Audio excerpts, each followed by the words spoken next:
Eley Tenex at 100 yards. Will it hold up? Let's find out.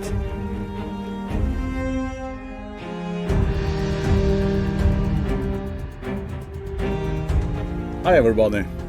The weather forecast promised me no wind today, but as we all know, the only exact weather prognosis is yesterday's, and sometimes they get that wrong too.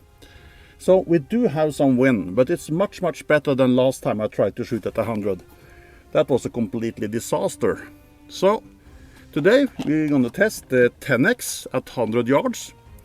So it's technically made for 50, but if you get good groups at 50, you usually get okay and good groups at 100. So let's see if the same thing applies to the Tenex.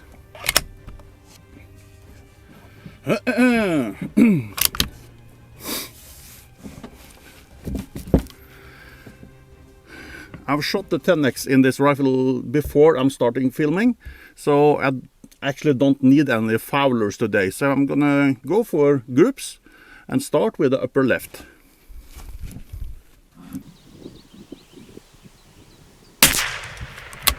$10.80. $10.83. $10.92. It doesn't start so good.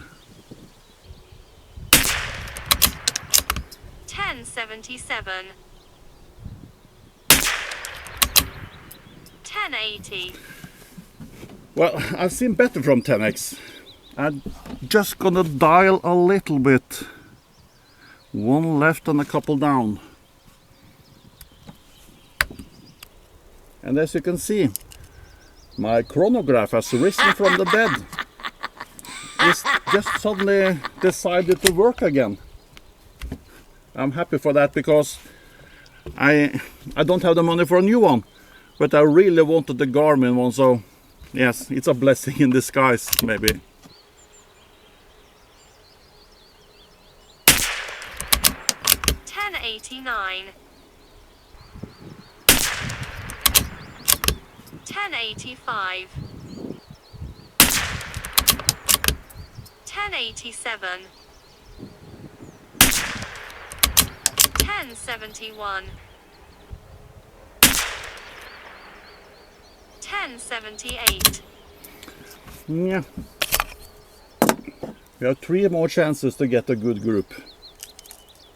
I would rather have 5 good groups, but okay. Center target.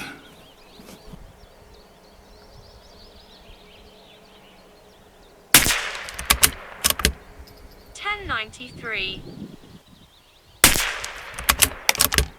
$10.95.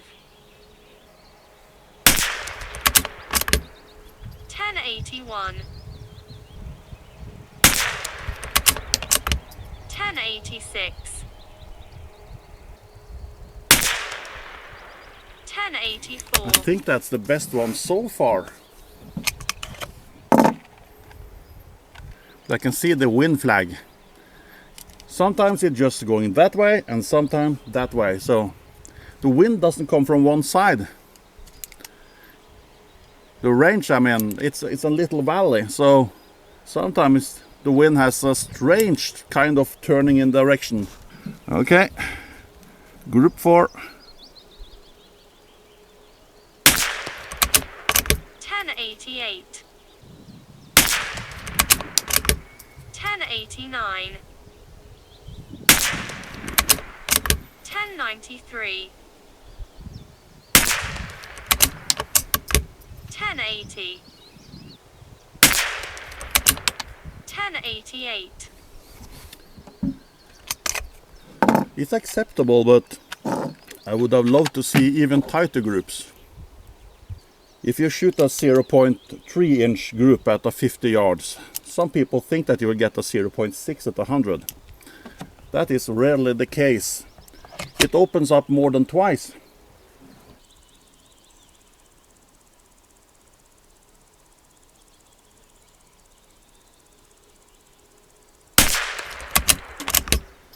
$10.95. $10.93. 1090. 1084. 1074. Well, that was the shooting. Now all that's left is to measure up the targets and see if I'm happy with the Eley Tenex at 100. Well, very happy I'm not.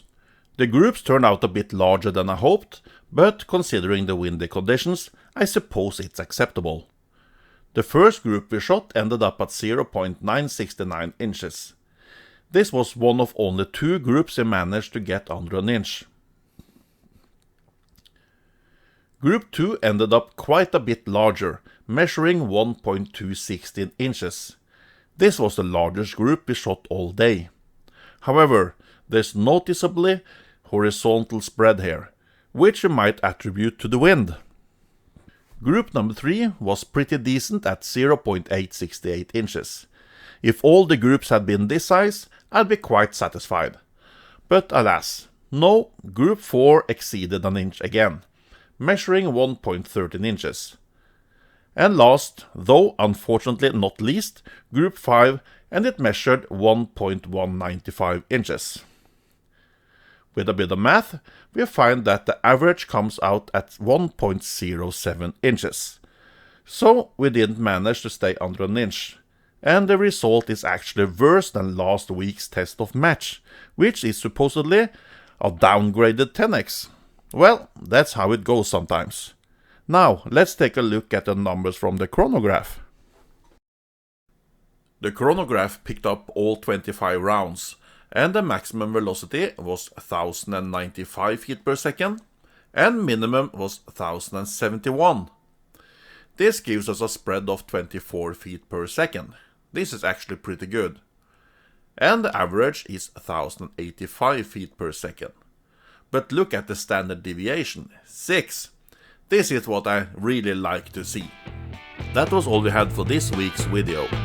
If you want to support the channel, press the like button, subscribe, comment, I try to answer all the comments, press the notification bell and all the other good stuff. And I'll see you next week.